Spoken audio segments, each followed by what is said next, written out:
Good evening and welcome to Political Forum for Wednesday, February 22nd, 2017.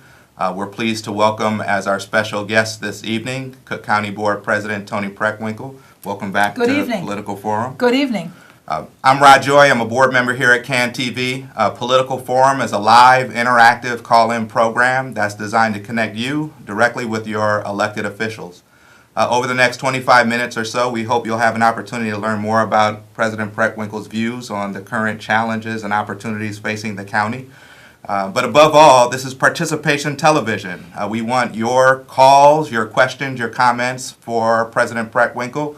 Please join us at 312-738-1060. The number at the bottom of your screen, 312-738-1060.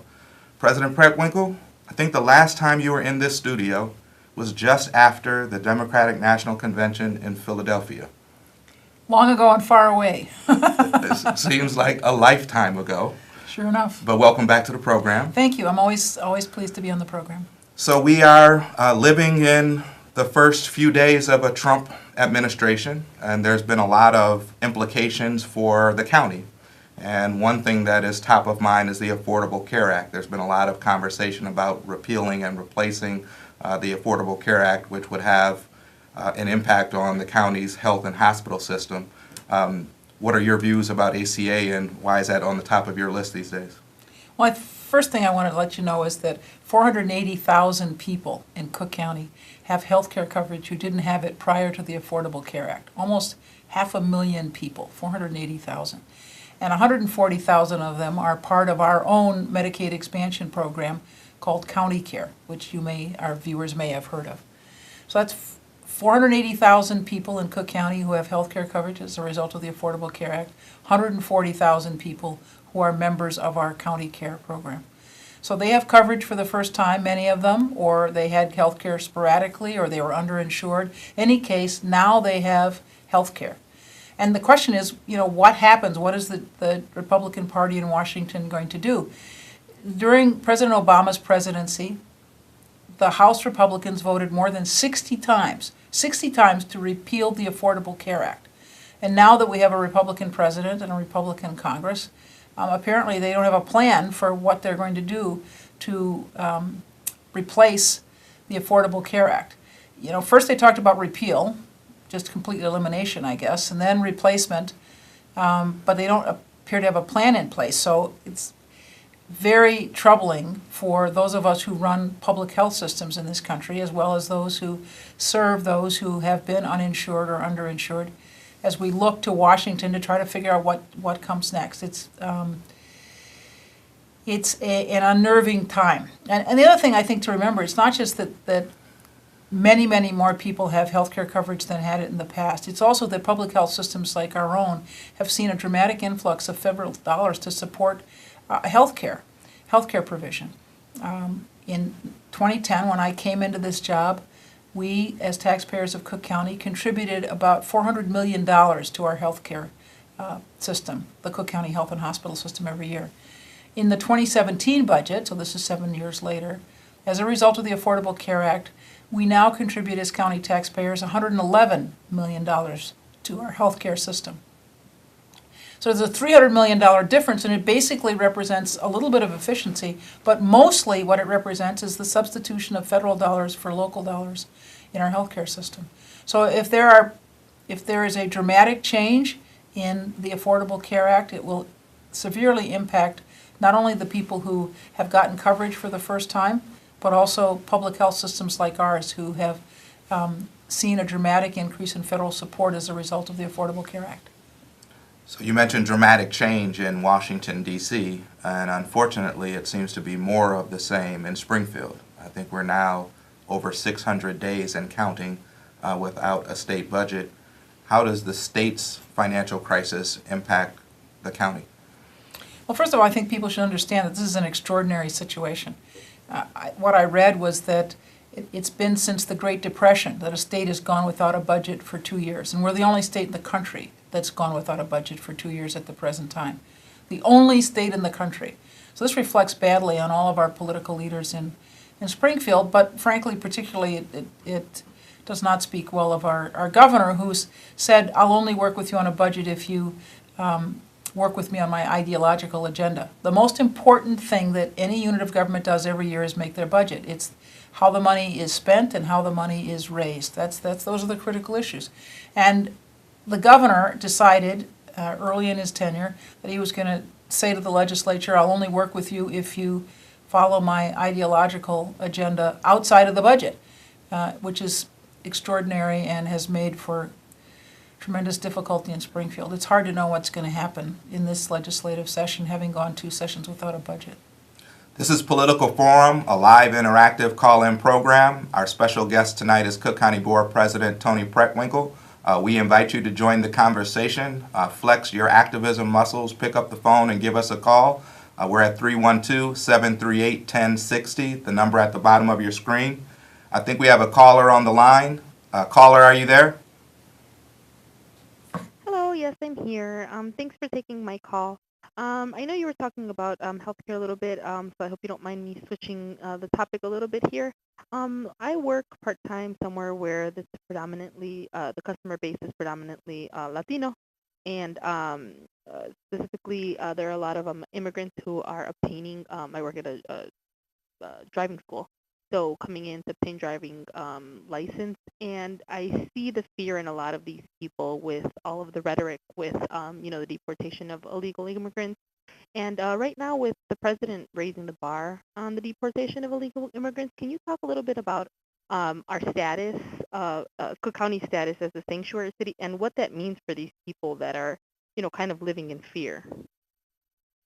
In 2007, Cook County decided to be a sanctuary county.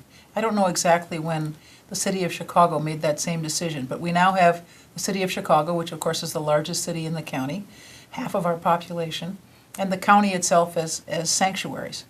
And I'm very grateful to my predecessors who enacted this legislation, and we intend to continue to be a sanctuary county. It's unclear what direction President Trump is going to proceed in. I know that just yesterday, the Department of Homeland Security issued new guidelines on deportation and border enforcement. Frankly, my staff has not had a chance to fully review those new Department of Homeland Security directives. The border measures don't impact us very much, but surely enforcement around deportations and who they decide is eligible to be deported will impact us in Cook County. This is profoundly disturbing to me. I always say I'm a history teacher, and this is a great country. And it's a great country because people have come here from all over the world to make it great. People have come for political freedom. People have come for economic opportunity. People have come because they're escaping religious persecution. This is a great country, and we need to welcome people from all over the world who want to bring their talent and energy to our shores. And unfortunately, that doesn't seem to be the attitude in Washington at the moment. It's very troubling to me. It's also very troubling to me that particular parts of the immigrant community are being singled out. The president has made very hostile remarks about Muslims and people from various Muslim countries. This is a slippery slope. Once you start deciding that a religion, a group of people who follow a particular religion are somehow un-American, the day they decide they can do that to somebody else, the next day they decide they can do that to you.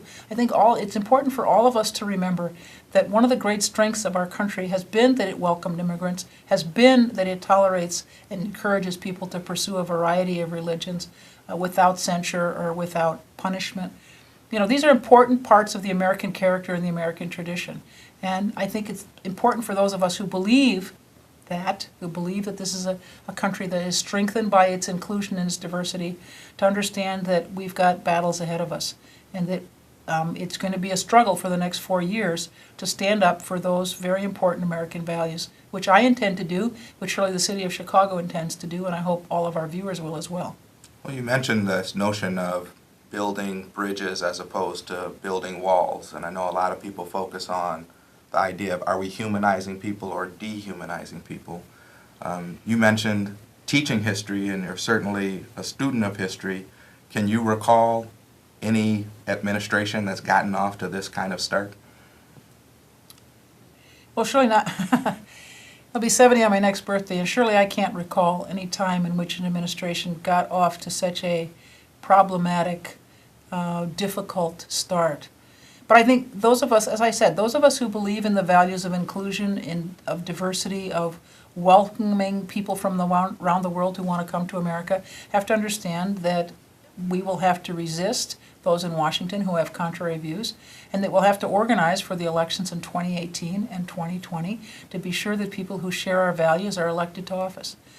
You know, we have a democratic system. We do not have a dictatorship. We have elections. And so we have an opportunity periodically in this country every 2 years to make changes in our government. And those of us who believe that, as I said, we're stronger because we're a diverse country, need to work hard in 2018 and 2020 to be sure that those values are reflected in our national government. This is Political Forum, a live interactive call-in program. Our guest tonight is County Board President Toni Preckwinkle. We invite you to join the conversation. Please pick up the phone, dial in. You can reach us at the number at the bottom of your screen, 312-738-1060. And President Preckwinkle, we talked a little bit about public health. I know two other priority issues for you are public safety and economic development. Since you were sworn into office, you've helped reduce the jail population at the county level significantly. Talk a little bit about what's new and what's next as it relates to public safety at the county level. Well, I want our viewers to understand that county government is 87% public health and public safety. 87% of our dollars go to either public health or public safety. So public health is 46%, public safety is 41%. So let me talk a little bit about the public safety part. We run the jail, we run the court system, we have a sheriff's police force. And we have tried since 2013, with the help and support of the Supreme Court of Illinois, to focus in on bond court and who ends up in our jail. Because you have to understand that the overwhelming majority of the people in our jail are not serving a sentence. They haven't been convicted of a crime. They're awaiting trial. They're awaiting trial. So, and I think it's about 14% are serving a sentence at this point, and that means that 86% are awaiting trial. And the overwhelming majority of the people awaiting trial are accused of nonviolent crimes. Drug possession, shoplifting, prostitution, the things people do to get money for their drugs, not paying their child support. And so what we've worked on for the last 3 years, almost 4 years now, with the help of the Supreme Court, is reducing the number of people accused of nonviolent crimes who await the disposition of their cases in the jail. And we've had a great deal of success. We've seen more than a 20% decline in the jail population. And that's really good for the people who are accused of the crimes. And you have to understand, many people accused will have the charges dismissed against them, or they'll be found not guilty. Not everyone who is arrested is found guilty of the crime of which they are accused. So it's important for us to look first at our criminal justice system, which says you're innocent until proven guilty, and secondly at the cost of detaining people in the jail, which at this point are $162 a day. It's very expensive to keep somebody in jail, and if they're accused of a low-level misdemeanor offense, it doesn't make any sense to keep them in the jail as they await the disposition of their case. So we've had a lot of success in this area, but we still have a lot of work to do. And I understand you have a caller, so we might want to take that call. There you go. I think we have a couple callers on the line. Caller, are you there? Yes, I am. Hi, Toni Preckwinkle. This is my first time ever talking to you. I just want to congratulate you. You're doing a beautiful job. Well, thank you. What people don't really understand, when you're in politics like that, it's very hard and very stressful. And another thing that I wanted to say, if we don't go out and vote, our vote is given to the other party that's running. And a lot of things that Donald Trump said before he was elected, before he was elected for president, that he was going to do, he's doing it. And people don't really pay attention. A lot of things the governor of Illinois said he was going to do before he was elected, he's doing it. So I just want to say, congratulations to you. You're doing a beautiful job. You really are. And it's very hard, to try to deal with all the different sections that you're going through. I know that for a fact. So take care and continue on to doing the good work. But people, please, we should go out and vote. When you don't vote, if you're a Democrat and you sit in the House watch soap operas, whatever, drink beer, whatever, and you don't go out and vote, then you want to make signs and go out and protest. Why? Because it's you the one did it. Okay, everybody have a good evening. Bye-bye. Thank you very much for the encouragement. And as I said, I'm a history teacher. It's very important in a democracy that ordinary citizens participate in their government. And that means not simply voting, although that's the beginning of your obligations as a citizen, but working for candidates you believe in and giving money to them. That's the only way we can keep our democracy strong. But it all begins, as our caller said, with voting. Don't boo, vote. I think we have another caller on the line. Caller, are you there? Hello? Yes, I am. Thank you very much for taking my call.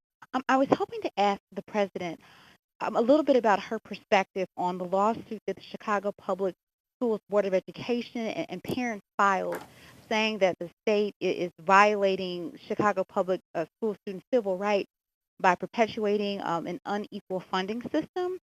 I'm not really very clear on how schools are funded in Chicago or in Illinois, so to speak. But I was hoping, since she has the background of an educator, if she could just kind of share her perspective and whether or not she agrees with the board's decision to let the lawsuit go forward.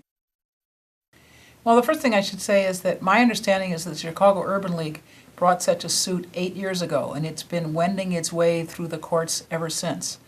Apparently there's a real reluctance on the part of the judiciary to take this matter on. But we have a real problem in this country because we fund our public schools largely with property taxes, at least in the state of Illinois we do. And that means that wealthier districts have more money to invest in their children than poorer districts. And my view is we have to figure out some way as a state to be sure that every young person has the same opportunity to achieve a quality education, to have a quality education, regardless of the zip code they live in. And at present, your zip code pretty much determines the quality of education that's available to you. So I'm a proud supporter of the Chicago Public School effort to try to get some equity and education funding in this state. I would just caution our viewers that this is liable to be a very long, drawn-out process, given the fate of the previous Chicago Urban League suit on behalf of the same issue, that is, education equity. This is Political Forum for February 22nd, 2017. Our guest tonight is County Board President Toni Preckwinkle. We invite your questions and comments for President Preckwinkle. Please dial in at the number at the bottom of your screen, 312-738-1060. I think we have another caller on the line. Caller, are you there? Yes, I wanted to make 2 points, if I might.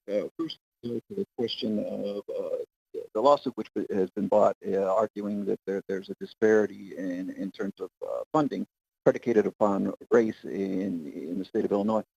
Part of the problem here is, in terms of the problematic element of trying to make this case, is that it's going to be argued and has been argued that we're using class as a surrogate, rather we're using race as a surrogate class. And that largely Chicago, as the commissioner has pointed out, everything as the board president has pointed out, the fact that Chicago doesn't have adequate funding is predicated upon how we fund schools, which is through property taxes.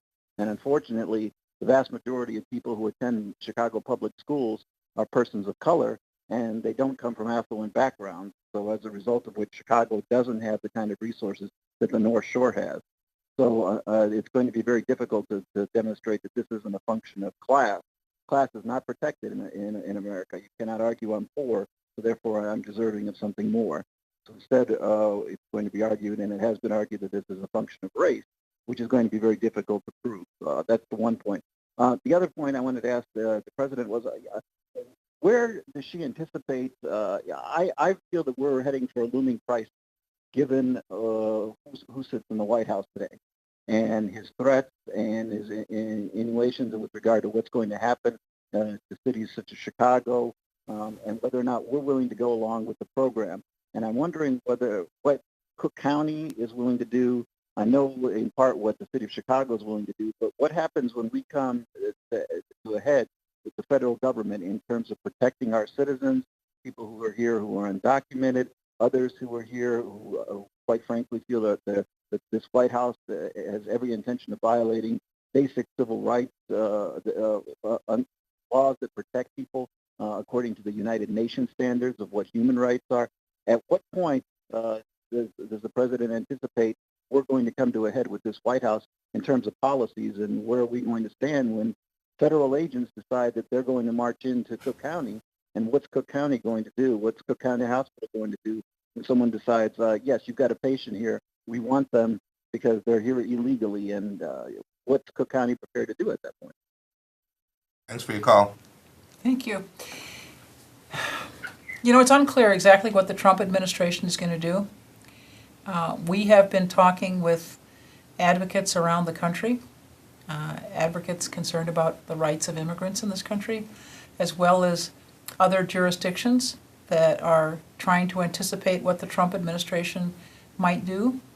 You know, I'm not prepared at this time to talk exactly about how we might respond, but we intend to support all of our residents in Cook County, all of our residents, as we have historically, and we will take whatever measures are required to do so. So it's, as I said, it's unclear what the Trump administration intends to do, but we know what we have to do. Great. And there was an earlier call that kind of got after this idea of civic participation, and I think President Obama in his farewell address really stressed the point of citizens stepping up and owning that most important political office of all, which is that of citizen. And I think if there has been a silver lining to the turmoil that we see, is more people are getting involved, and whether it's the Women's March or grab your wallet and being more mindful about how you spend your dollars. Are you encouraged by the sense of people leaning in and being more active, or are you discouraged? Well, you know, I think those of us who supported President Obama in 2008 and 2012 underestimated the backlash that there would be, frankly, to having an African American in the White House, to having somebody with his views of the world in the White House, and perhaps didn't sufficiently work and organize to support not just him, but the Democratic Party. And what we've seen in the last 8 years is tremendous difficulty in the Democratic Party across the country, even as the president was elected and reelected. So those of us who are Democrats, and this is a Democratic state, Hillary Clinton won overwhelmingly, have to understand that we have a lot of work to do in the next 2 years and in the next 4 years. And our response can't be that we're going to moan and whine. Our response has to be that we're going to organize and resist. That's what's required of us. And it's really what I intend to do. I think we have time for one final caller. Caller, are you there? Yes, I want to know why Commissioner Preckwinkle trivializes drug dealing and prostitution. If you want everybody to get out of jail free card, and you want people to be good citizens, are they good citizens to begin with, or they wouldn't be in jail if they weren't involved in prostitution or drug dealing? And that has a ripple effect, and you know it as well as I do. You can't keep coddling criminals. Thanks for your call. Well, first of all, you have to understand, let me repeat what I said. The overwhelming majority of the people in our jail have not been convicted of a crime. They have not been. They're accused. And in this country, you are guilty when you're proven guilty. Not when you're accused, but when you're proven guilty. So I think we have to understand, first and foremost, how the criminal justice system works. And secondly, I think we've made a terrible mistake in this country, and that is we have criminalized addiction. We've criminalized substance abuse. We've said that those who smoke weed, that those who use heroin, that those who use other illegal substances are criminals, when in fact they often suffer from addiction. And often they also struggle with mental illness. They take drugs to quiet the voices in their head or to relieve their anxiety. So we have a challenge in this country around how we treat substance abuse. We're treating it as a criminal justice issue instead of a public health crisis. And I think that's the way in which we need to shift. We need to shift our thinking toward how we're going to deal with substance abuse as a public health crisis and not a criminal justice challenge. We're about out of time. We'd like to thank our special guest this evening, Cook County Board President Toni Preckwinkle. Thanks for joining us on Political Forum. Thank you. Thank you for inviting me. I'm always happy to come. In order for our democracy to thrive, we need an informed and engaged citizenry. So thank you guys for tuning in, for calling in, and we invite you to join us next week, Wednesday, for the next edition of Political Forum. Good Good evening. Good evening.